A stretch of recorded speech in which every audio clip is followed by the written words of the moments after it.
अस्सलाम वालेकुम। Niagara Falls Canada से तारिक नसीम हाज़िर खिदमत है।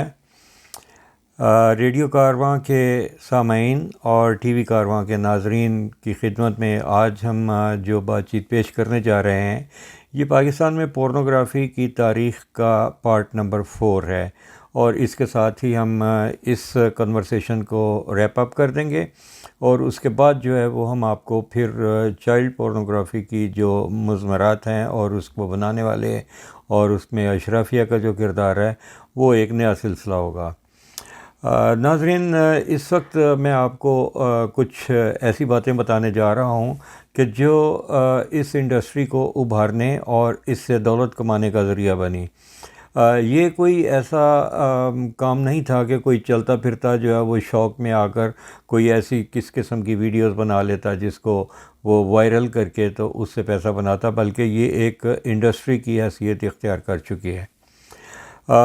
इस सिलसिले में अगर आप देखें तो मैं आपको चंद नाम बताता हूँ। तहमीना अफ़ज़ाल का नाम बड़ी शद्दोमत के साथ लिया जाता है कि वो पाकिस्तानी है। हालांकि वो पाकिस्तान में पैदा ज़रूर हुई लेकिन उसके बाद वो अपने पेरेंट्स के साथ अमेरिका मुंतकिल हो गई और इस वक्त वो क्वींस न्यूयॉर्क अमेरिका में मुकीम है। नाज़रीन, इनकी जो पहली शूट्स थी वो प्ले बॉय जैसे और दूसरे इस किस्म के जो टॉपलेस मैगज़ीन से उनसे इनकी इस इंडस्ट्री में एंट्री हुई और उसके बाद इन्होंने फिर बाकायदा जो है वो पॉर्न इंडस्ट्री में कदम रख दिया और इन्होंने अपनी पॉर्न वीडियोस बनवानी शुरू कर दी। अब सवाल ये पैदा होता है कि ये पाकिस्तान में जब ये इस तरह से इनकी ख्वाहिश थी ये सब काम करने की तो वहाँ इनको डेथ के जो मौत के लिए जो है वो धमकियाँ मिल रही थी, तो इस वजह से ये वहाँ अपना मज़मूम धंधा जारी ना कर सकें और ये अमेरिका जाकर इन्होंने ये काम किया। इसी तरह से ज़रीना मसूद एक ख़ातून हैं, अब वो तो जिस वक्त लड़की थी अब वो ख़ातून उन्हें कहना ज़्यादा मुनासिब होगा। ये आला तालीम के लिए बरतानिया गई थी और फिर अपने पेरेंट्स के साथ वहीं सेटल हो गई और वहाँ से उन्होंने इंग्लैंड से इस इंडस्ट्री में कदम रख दिया और बाकायदा अभी भी वो पाकिस्तानी की हैसियत से जानी जाती हैं, हालांकि अब इन्हें ब्रिटिश कहना चाहिए था। जैसे मैंने आपको एक पहली वीडियो में बताया था कि वहाँ रमज़ान सिस्टर्स एक न्यूड क्लब में काम करती थीं और वहाँ पर वो लेस्बियन के जो किरदार अदा करके उसमें पैसा बनाती थीं और इसके बारे में उनको वो पुलिस ने वहाँ तहफ़्फ़ुज़ दे रखा था क्योंकि पाकिस्तानी कम्युनिटी उनसे बहुत नाराज़ थी और इस किस्म के नेकेड जो शॉट्स ने और वहाँ पर लाइव मुज़ाहरा करने में मुस्लिम कम्युनिटी की बदनामी हो रही थी। एक और लड़की है सारा नाइट, ये भी बैरूनी दुनिया में इसने पाकिस्तानी की हैसियत से नाम बनाया। एक नादिया नाइस हैं, नादिया नाइस सहारी उनका नाम है पूरा। वो शिकागो में मुकीम अमेरिका में हैं और उनकी माँ पाकिस्तानी और बाप सऊदी है और ये पाकिस्तानी सऊदी मिक्स होने के बावजूद जो है वो पॉर्न इंडस्ट्री में है। इसके अलावा पाकिस्तान में ही मौजूद एक लड़की नादिया अली है जो इस किस्म के शॉर्ट्स और शॉर्ट अपनी मूवीज़ जो हैं वो बनवाती हैं।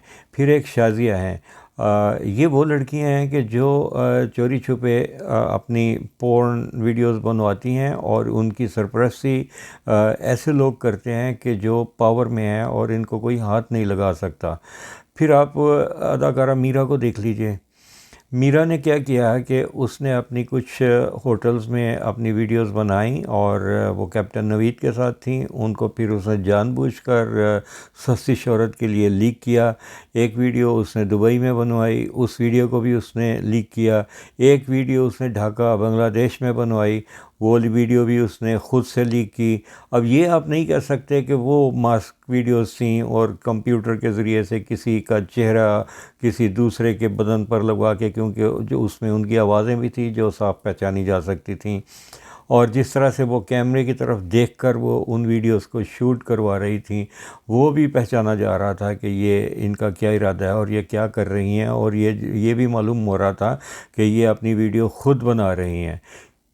एक और ख़ातून थी जो पहले दुनिया टीवी में आया करती थी, उसके बाद वो इंडिया जाकर उन्होंने कुछ अपने फ़ोटोशूट्स करवाए जो बड़े काबिल तराश थे। उसमें हम उन्होंने अपने एक बाजू के ऊपर ISI भी लिखवाया हुआ था, लेकिन जिस वक्त वो बाद में पाकिस्तान आई तो वो इस तजर्बे से कुछ ज़्यादा तो नहीं कमा सकी, लेकिन उनकी बदनामी बहुत हुई, तो उनकी असल कमाई जो है वो बदनामी ही थी।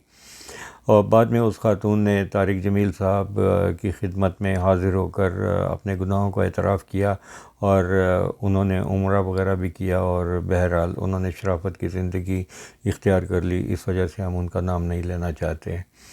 नाज़रीन, ये तमाम जो गंद है ये पाकिस्तान के नाम पर पोर्न इंडस्ट्री में जो उछल रहा है, इसके बारे में हम सिर्फ इतना ही कहेंगे कि ये किसी बेबस बेकस का काम नहीं होता। इसके लिए बाकायदा बड़े मज़बूत हाथों की ज़रूरत होती है जो इनके बिज़नेस को सहारा देकर रखें। और ये जो गंदा धंधा है, वो कहते हैं कि गंदा है पर धंधा है। ये वो धंधा है कि जिसमें हमारी अशराफिया जो है वो इसकी सरपरस्ती करती है। अशराफिया को बदमाशिया कहना इसलिए ज़्यादा मुनासिब होगा, ये लफ्ज़ वैसे डॉक्टर शाहिद मसूद साहब ने ईजाद किया था और अभी भी वो इस्तेमाल करते हैं। मेरा ख़्याल है कि ये ज़्यादा मुनासिब है इस ऐसे लोगों को कि जो इससे पहले बड़े एक बाकायदा जो बाज़ार हुस्न होता था उसमें जो दलाल होते थे वो भी अपने आप को बड़ा शरीफ कहते थे, और उनका ये कहना था कि हम ये बिज़नेस जो कर रहे हैं ये अपनी बहुओं को तो वो बड़ा छुपा कर रखते थे, लेकिन अपनी बहनों और बेटियों से वो धंधा करवाते थे। तो अब अगर ये अशराफिया जो है ऐसी लड़कियों को सामने लाकर उनकी वीडियोस बनाकर मार्केट में लाकर वो ये समझते हैं कि वो उस बाज़ार हुस्न के दलाल से ज़्यादा बेहतर उनका स्टेटस है, तो ये कहना गलत होगा, क्योंकि इनका भी वही मायार है कि जो वो लोग थे जो धंधा कर रहे थे, इनका भी वही धंधा है। इन्होंने पाकिस्तान के नाम पर एक धब्बा लगाया है और इसके गिरफ्त होनी चाहिए। अब सवाल ये पैदा होता है कि ये इनकी वीडियोस जो हैं वो किस तरह से एक से जगह से दूसरी जगह आ जा रही हैं। सबसे पहले जो पाकिस्तान में इसकी तिजारत हुई वो मैंने आपको बताया था कि 8mm की फ़िल्में उनको प्रोजेक्टर किराए पर लेकर, तो वो फ़िल्में जो हैं वो देखी जाती थीं। तो बैरूनी फ़िल्में भी होती थीं और उसमें पाकिस्तान की बनी हुई फ़िल्में भी होती थीं। उसके बारे में भी मेरा ख़्याल है कि मैंने आपको पार्ट 2 में इसके बारे में बताया था। अगर आपने वो नहीं देखा तो आप हमारे TV कारवां के चैनल पर वो सर्च करके उसके बारे में जान जाएंगे। अब सवाल ये पैदा होता है कि जब 8mm से ये सफ़र शुरू हुआ और उसके बाद वो वीडियो कैसेट्स पर आ गई जो VCR में देखा जाता था, उसमें वीडियो कैमरों के ज़रिए से वो फ़िल्म शूट करके तो वो वीडियो जो उसके कैसेट थे वो मार्केट में आ गए। और ये ऐसा नहीं है कि इनके बारे में किसी को इल्म ना हो। उसके बाद फिर ये DVD प्लेयर आ गए तो उनकी जो DVDs थी वो मार्केट में बिकने लगीं। और अब अगर पुलिस छापा भी मारती है वहाँ पर, जैसे हाल रोड में जो DVDs और CDs ये सब आम हैं, अगर वहाँ वो छापा मारें तो ये अब इतना छुपा हुआ काम हो चुका है कि किसी पुलिस वाले के बस में ही नहीं है कि वो ये बरामद कर ले कि वो ये पोर्न वीडियोस कहाँ पर हैं, क्योंकि वो तो अब चंद मिनट में या तो वो किसी डिवाइस पर मुंतकिल हो जाती हैं या वो किसी दूसरे ज़रिए से डाउनलोड करवा दी जाती हैं। तो अब ये इसके बारे में FIA को ये चाहिए, उनका जो साइबर क्राइम विंग्स है उनका ये फ़र्ज़ बनता है कि वो ऐसी जो पोर्न वीडियोस की जो आमदोरफ्त है वो कहाँ से आ रही हैं, किधर जा रही हैं, उसके बारे में अगर वो उनके पास कोई ऐसा ज़रिया नहीं है कि वो इस बात का सुराग लगाएं कि इस सारी ट्रैफिक को रोक सकें, तो उन्हें चाहिए कि जो सऊदी अरेबिया ने किया है कि वो किस तरह से इस ट्रैफिक को रोकते थे उनसे कोई मालूमात ले लें। और अब तो बल्कि हमारे जो IT के बड़े माहिरीन हैं वो उनकी हेल्प ले कि वो FIA को बताएं कि इस धंधे को कैसा रोका जाता है।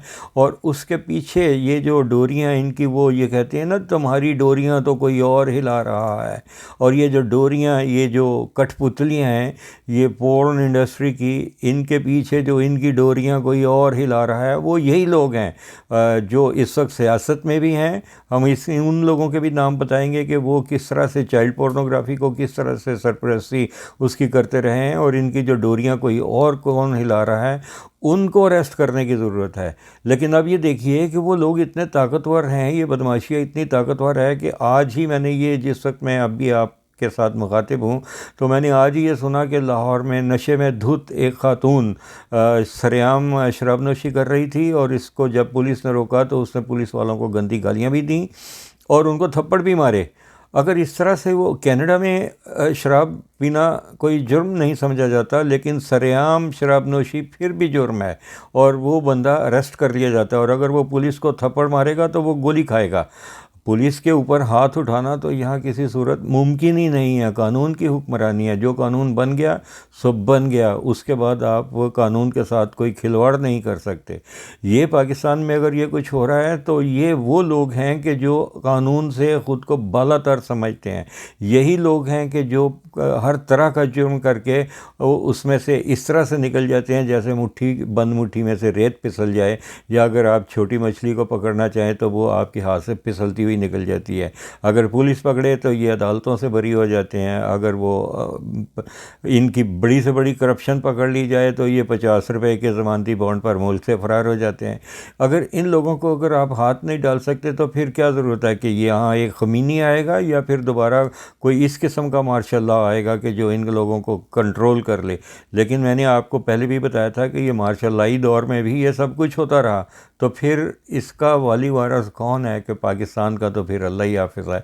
अगर आप ये सब कंट्रोल नहीं कर सकते, इस वक्त तो इमरान ख़ान साहब जो है वो 11 जमातों के इत्तेहाद से नंबरद आज़मा हैं, वो किस किस बात पर तवज्जो दें। यहाँ आवे का हवा बिगड़ा हुआ है। लेकिन ये है कि ये अब पाकिस्तानी शहरियों की ज़िम्मेदारी है कि जहाँ वो कानून शिकनी देखें, कम अज़ कम उसकी रिपोर्ट कर दें। वो सिटीज़न्स पोर्टल है, उसमें रिपोर्ट कर दें जाके कि यहाँ हमने ये जुर्म होता देखा, और अगर आप उसकी रिपोर्ट करें तो हमें उम्मीद है कि ऐसे जो गलीज़ किस्म के धंधे पाकिस्तान में चल रहे हैं वो इंशाल्लाह उनको कंट्रोल करने में पाकिस्तान की हुकूमत कामयाब हो जाएगी। अब तक के लिए इतना ही। तारिक नसीम को इजाज़त दीजिए। आइंदा दूसरे सेगमेंट के साथ आप फिर हाज़िर होंगे। हमारा आपका अल्लाह हाफ़िज़। पाकिस्तान जिंदाबाद।